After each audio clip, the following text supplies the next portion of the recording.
최근 불거진 비리 유치원 사건에서 정부 지원금 7억 원을 사적으로 쓰고 그중에 성인용품을 산 기록까지 나와서 논란이 된 곳이 경기도 동탄에 있는 유치원입니다.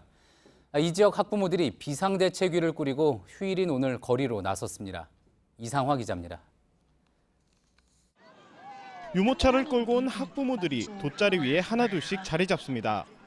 아이들은 자라나는 새싹을 뜻하는 초록색 풍선을 들었습니다. 동탄 지역 학부모들이 스스로 얼굴을 드러내며 항의 목소리를 높인 겁니다. 원장은 무엇을 숨기는가?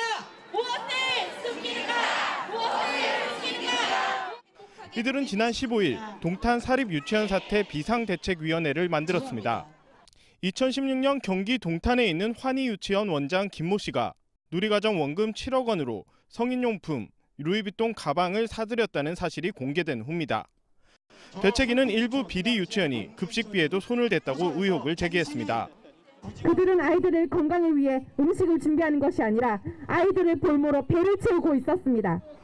집회에는 주최 측 추산 학부모 500여 명이 참석했습니다. 비리로 적발된 유치원들을 강력히 처벌하고 국공립 유치원을 늘려달라고 정부에 요청했습니다. 학부모님들도 지금 비상이에요. 다니던 유치원을 못 보냈고 이렇게 아이가 많은 도시에서는 거의 재난과 같은 비상사태인 것 같거든요. 대책위는 대책이 마련될 때까지 계속 집회를 이어갈 계획입니다. JTBC 이상화입니다. 정부 여당과 청와대는 휴일인 오늘 비리 유치원 문제를 논의하기 위해 비공개 회의를 소집했습니다. 구체적인 대책은 오는 25일 공개할 예정인데 정부 지원금을 사적으로 쓴 사립 유치원에 횡령죄를 적용하고 국가가 관리하는 회계 시스템을 적용하도록 하는 안이 검토되고 있습니다. 최재원 기자입니다. 유은혜 교육부 장관과 김수현 청와대 사회수석, 더불어민주당 교육위원회 소속 의원들이 국회에 모였습니다. 사립유치원 비리 근절 대책을 논의하기 위해 비공개 당정청 회의를 소집한 겁니다.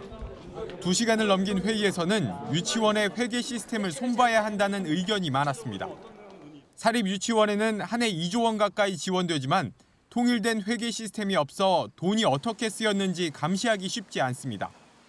때문에 전국 초중고와 국공립 유치원이 사용하는 국가관리 회계 시스템 에듀파인을 적용하는 방안이 검토되고 있습니다.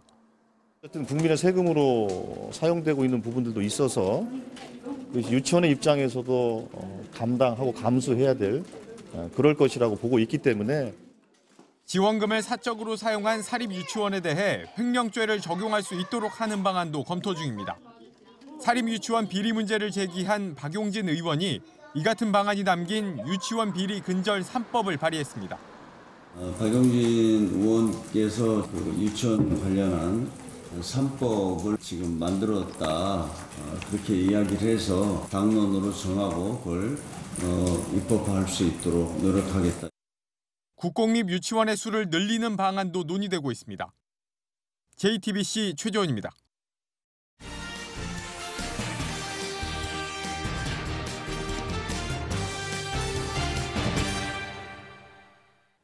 오늘의 뉴스룸 키워드는 사립유치원입니다.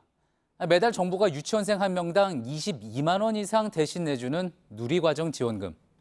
일부 유치원 원장들이 황당하게 유용한 사실이 드러나면서 분노가 커진 한편에는 이런 궁금증도 나옵니다. 왜 애초에 이 돈을 학부모에게 직접 주지 않은 건지, 또 한국에는 왜 이렇게 사립유치원이 많은 건지. 1980년대 정부는 의욕적으로 유치원을 늘리겠다는 계획을 내놓습니다. 하지만 재원은 부족하고 민간에 이런저런 혜택을 약속하며 맡기다 보니 자격이 안 되는 유치원도 초기에 많이 들어섰다는 게 전문가의 이야기입니다. 이 OECD 국가들 중에 우리 아동교육기관의 사립 비중은 아주 높은 편이어서요. 그동안 학부모들의 부담도 그만큼 컸습니다. 그래서 2012년 누리과정을 도입하게 됐는데 당시 학부모에게 직접 지원해주는 방안도 나왔지만 돈만 받고 유치원 안 보낼 수도 있지 않느냐 이런저런 걱정 때문에 지금처럼 유치원에 직접 주기로 했던 겁니다. 지금이라도 차라리 학부모에게 지원금을 주라는 이야기가 유치원 측에서 나옵니다. 그런데 그러면 정말 유치원이 지원금을 어디에 쓰는지 더 알 수 없게 될 거란 우려가 또 있습니다. 결국 유치원 회계에 대한 철저한 감시로 해법이 좁혀지고 있는데 물론 이런 결론이 불편한 분들도 있을 겁니다. 하지만 이렇게 해서라도 신뢰가 회복돼야 매일 아침 아이들과 학부모 얼굴을 더 편하게 맞을 수 있을 거란 점은 분명해 보이는 오늘의 뉴스룸 키워드 사립유치원이었습니다.